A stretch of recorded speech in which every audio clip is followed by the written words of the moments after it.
Et vous le constatez, petit réaménagement du programme. On va camper notre rubrique maintenant avec notre consultant qui nous vaut de l'or. Justement, on va parler de choses précieuses, d'argent en cette célébration de la Noël qui est, il faut le dire, qui a son essence dans la spiritualité, dans la religion. Aujourd'hui, ce que l'on constate, c'est que cette fête est beaucoup plus utilisée à des escients mercantiles. Pourquoi cette fête aujourd'hui est plus un outil marketing? La question lui est soumise juste là maintenant, non sans lui souhaiter un joyeux Noël. Bonjour Inabou Dehors. Merci Alex, merci Angèle. Bonjour Dehors, bien. Merci beaucoup. Alors, on va partir un peu dans l'histoire et savoir même l'origine primitive de la Noël. Alors, c'est une question très intéressante dans ce sens où elle fait débat. La fête de Noël, il faut le dire tout de suite, n'est pas à l'origine une fête chrétienne. C'est une fête païenne. On entend par païenne tout ce qui n'a pas trait à la religion. Alors, la base même pas de ce qu'on appelle le solstice d'été. C'est un mouvement cosmique où le soleil, c'est le jour de l'année où le soleil se tient le plus loin possible de l'équateur. Alors, cette situation, j'ai envie de dire, qui relève du cosmique, était célébrée par plusieurs traditions. Voilà, ils voyaient en cela le jour de la magnificence du soleil, le jour où le soleil démontrait sa puissance, qu'il est invaincu.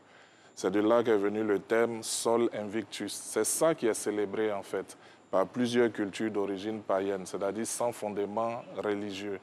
Et c'est seulement au IVe siècle, après la naissance de Jésus, c'est-à-dire 400 ans après que Jésus soit né, que l'Église catholique a décidé, puisque à cette date-là, il y avait des réjouissances qui étaient telles qu'elles emportaient l'assentiment, les festivités de tout le monde.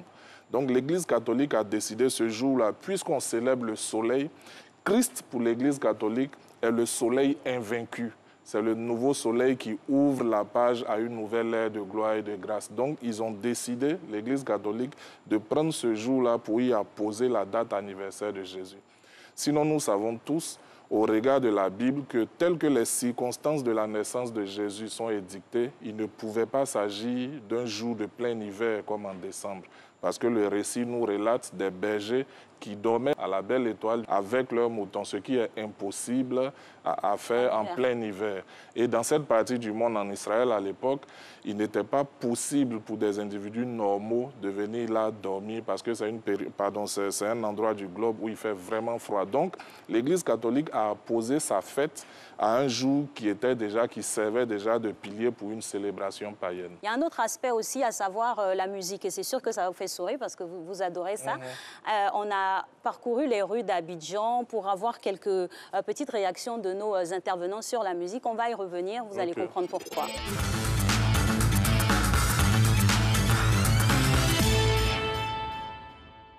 Ça fait longtemps, mais je me souviens d'une chanson quand même. Il est né le divin enfant, jour de fête aujourd'hui sur terre. Il est né le divin enfant. Joyeux Noël, petit papa Noël.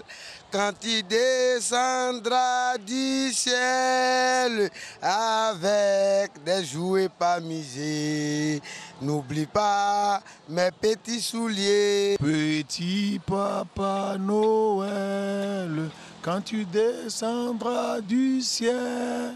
Petit papa Noël, quand tu descendras du ciel. Moi, je n'ai pas trop connu la Noël parce que nous, on a fait l'enfance au village. Donc, on n'a pas eu cette chance-là de chanter la Noël pour les gens. Et je ne connais même aucun chant de Noël. Vraiment, c'est quand je suis devenu grand que je me suis rendu compte qu'il y avait des chants de Noël. Mais maintenant que j'ai appris les chants étant grand. Mais nous tous, on sait que la chanson qui a été toujours chantée, c'est « Bonjour Papa Noël, quand tu descendras du ciel avec des milliers de palmiers, n'oublie pas mes petits souliers. » Petit papa Noël, ça me passe à la tête. Mais je ne vais pas chanter, mais ça me passe toujours à la tête. Je ne me souviens pas de la musique que je chantais quand j'étais encore très jeune pour la fête de Noël. Mais je me souviens des produits là. c'est joyeux à Noël, joyeux Noël. Joyeux Noël à tous les enfants du monde, à tous les enfants de la Côte d'Ivoire et à tous les enfants de mon quartier, précisément à Yopougon Jesco. Ben, bravo, franchement, gros boulot entrepris ici par notre JRI Pascaline Kwame. Franchement, c'était super, hein, le contenu. Et comme dirait quelqu'un, on peut faire ça. Vraiment, avec toutes ces différentes versions de Noël, du chant de Noël que nous avons. Rapidement, avant la prochaine question, on écoute ces personnes, on voit que pas tout le monde qui maîtrise. Hein. Ouais, mais un joyeux anniversaire, joyeux Noël. De toute façon, Noël, c'est l'anniversaire de Jésus. Donc, ça passe. Ah, bon, pour revenir à son essence spirituelle, parlons de musique. C'est aussi une opportunité à ces périodes-là pour des artistes, hein, de faire du chiffre. On se rappelle de la mythique chanson I Want for Christmas Is You, qui est vraiment la chanson emblématique même de Noël de Mariah Carey, hein, parce qu'elle en a fait du chiffre avec. Oui, alors Noël a 3 maîtres mots. La musique, le jouet et la bouffe. Ok, la musique, le jouet et la bouffe. Voici les 3 maîtres mots de Noël. On a touché les jouets. Voilà, la musique. Alors, vous savez, la musique, les plus gros droits d'auteur se font sur les tubes de la Noël parce qu'ils sont intemporels. Vous savez, quand vous avez composé une chanson, peu importe le nombre d'interprétations, c'est vous que ça enrichit. Voilà, donc imaginez tous ces gros tubes sortis à l'occasion de la Noël qui sont repris dans plusieurs langues, dans plusieurs pays, dans plusieurs canaux. Sur plusieurs années, ça enrichit au maximum. Ça, c'est d'un. Mais de deux, Noël est propice au booking des artistes.